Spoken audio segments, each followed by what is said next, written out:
प्यारे बंधुओं, एक बार फिर आप सभी का time pass with Mishra sir में स्वागत है।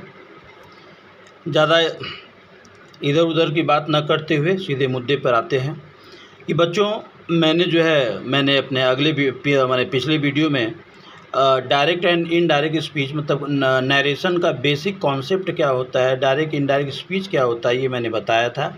आशा है उस वीडियो को आप लोगों ने देखा होगा, एंजॉय किया होगा।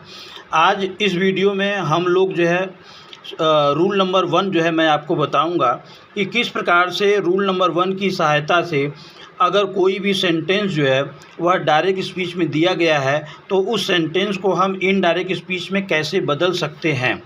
तो सबसे पहले हमें यह मालूम होना चाहिए कि रूल नंबर 1 क्या है। आपकी सुविधा के लिए मैंने आप लिख दिया है, if the tense of reporting verb is in present indefinite tense or future indefinite tense, in such a condition the tense of a reported speech cannot be changed at all। प्यारे बच्चों, इस हिंदी में इसका मतलब ये है कि अगर रिपोर्टिंग वर्ब का जो सेंटेंस है, मतलब मैं इसकी बात कर रहा हूँ, क्योंकि कॉमा और इन्वर्टेड कॉमा के पहले जो सेंटेंस होता है उसको रिपोर्टिंग वर्ब बोलते हैं। तो पहला नियम ये कहता है कि अगर रिपोर्टिंग वर्ब का सेंटेंस प्रेजेंट इंडिफिनिट टेंस है या फिर फ्यूचर इंडिफिनिट टेंस है तो इस कंडीशन में जो ये इन्वर्टेड कॉमा के अंदर जो सेंटेंस है जिसको रिपोर्टेड स्पीच बोलते हैं, इसका टेंस नहीं बदलेगा। याद रखना, सेंटेंस बदल जाएगा, टेंस नहीं बदलेगा। अगर प्रेजेंट टेंस है तो प्रेजेंट रहेगा, पास्ट है तो पास्ट रहेगा, फ्यूचर है तो फ्यूचर रहेगा। तो चलिए, और दूसरी बात कि हमें कॉमा, और यहाँ पे लिखा है कि to remove comma and inverted comma we have to use that. कहने का मतलब ये है कि कॉमा और इन्वर्टेड कॉमा को हटाने के लिए इनडायरेक्ट स्पीच में हमें दैट लगाना पड़ेगा। तो चलिए हम एग्जाम्पल के द्वारा हम रूल नंबर 1 को समझने का प्रयास करते हैं। और याद रखना, टेंस बहुत ज़रूरी है। नैतिक सेज, देखो नैतिक क्या है, ये हो गया, सब्जेक्ट हो गया। सब्जेक्ट के बाद वर्ब में यस या ईएस आ जाए और सब्जेक्ट और मेन वर्ब के बीच में जब इज़, एम, आर, वाज, वर या कोई भी हेल्पिंग वर्ब नहीं रहता बच्चों, तो वह प्रेजेंट इंडिफिनिट टेंस होता है। It's my personal suggestion to all of you that before changing into indirect speech, it must be our duty to identify the tense of the reporting verb, क्योंकि अगर आप रिपोर्टिंग वर्ब किस tense में है ये नहीं पहचान पाए तो फिर आपको ये मालूम होगा ही नहीं कि इसका टेंस बदलना है कि नहीं बदलना है।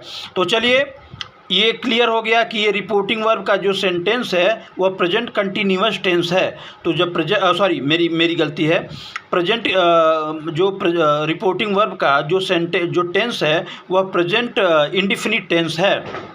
तो नियम तो ये कहता है कि ऐसी अवस्था में रिपोर्टेड स्पीच का जो टेंस है वो नहीं बदलेगा। तो चलिए हम लोग नहीं बदलते हैं, तो क्या हो जाएगा, नैतिक सेज। नियम यही कहता है कि कॉमा और इन्वर्टेड कॉमा को हटाने के लिए हमें दैट लगाना पड़ेगा। चलिए, यहाँ तक तो कोई समस्या नहीं है। चलिए, अब इसको हिंदी में थोड़ा सा हम लोग करेंगे क्योंकि यहाँ पे कन्फ्यूजन होगा I5 में।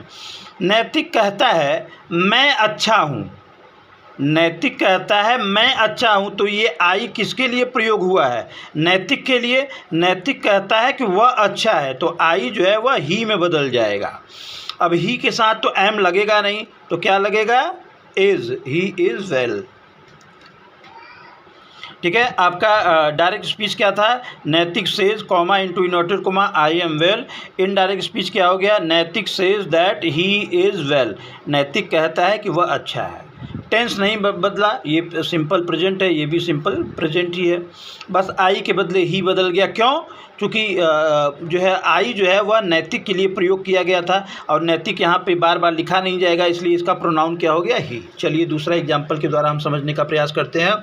शीला विल से मैंने आपको बताया है, रूल नंबर 1 कहता है कि जब आपका reporting verb present indefinite tense हो या फिर फ्यूचर इंडिफिनिट टेंस हो तो फिर रिपोर्टेड स्पीच का सेंटेंस नहीं बदलेगा।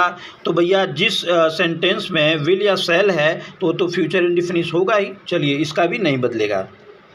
करते हैं, शीला विल से कोई बात नहीं है, कॉमा इन्वर्टर कॉमा को हटाने के लिए हमें दैट लगाना पड़ेगा।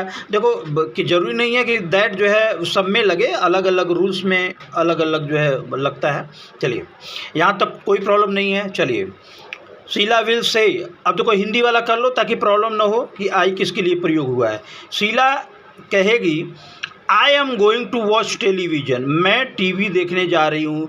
तो आई जो है यह किसके लिए प्रयोग हुआ है बच्चों? यह शीला के लिए प्रयोग हुआ है, इसलिए शीला के स्थान पे यहाँ हो जाएगा सी, और सी के साथ तो एम लगेगा नहीं, तो is, she is going to watch television. याद रखना इनडायरेक्ट स्पीच में कभी भी इन्वर्टेड कॉमा नहीं लगता है, ठीक है।